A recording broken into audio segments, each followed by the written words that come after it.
Alright. Hello, Internet.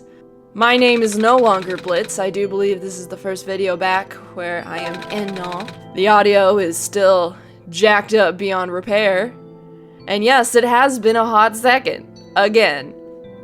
I'm an adult with a job. I don't know what to tell you. Anyway, last we left off, Nico had dropped off the sun. And so we just left it with this plant lady, goddess, whatever. So we took that opportunity afterwards to herd some sheep. And actually, I'm quite proud of myself. Got all the rams organized in one go. First try.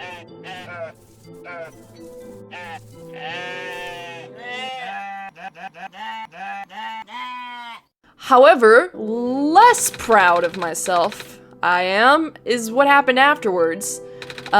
Nico got some wool as a thank you. We went to the tradesman to see if we can trade some stuff. And we found out through haggling that if I refuse the first offer, I will get a t-shirt.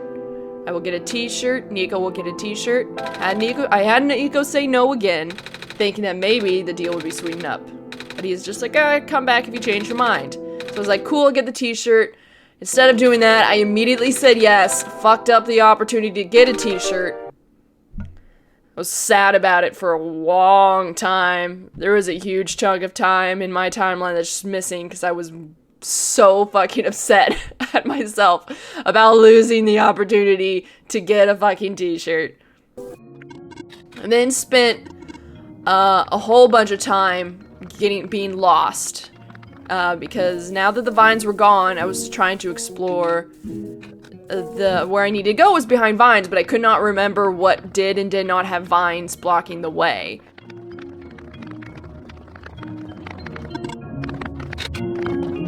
Finally, we came upon this puzzle room. The pattern that Monica computer turned my wallpaper into. And so using that as a guide, solved the puzzle and freed Alula. Alula is super happy to see us. She knows that we're the Messiah immediately because Nico's eyes are very much like the sun. We spend even more time lost.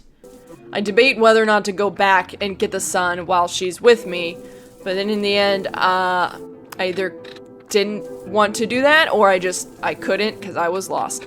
But in the end, we found her brother outside in the grasslands, who is named Calamus. The conversation Alula and Calamus has informs us that the Gaster blocks are what people mean when they say that this world is decaying.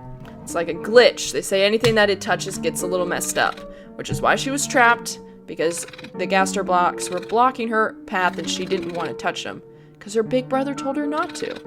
They then invite Nico back to their house. The block blocking Nico's way is easily kicked aside by Alula, and once inside their home, we are given a feather. They said it's an heirloom from their father that he wanted them to pass down through their family, but no, we're gonna give it to this stranger who claims to talk to God in their head. Apparently the feather came from a prophet who was psychic, and her feathers glowed. And then that is where I decided to end. In a home in the ruins with these two children I don't know. Because I got so lost. I wasted so much goddamn time. Oh, Jesus.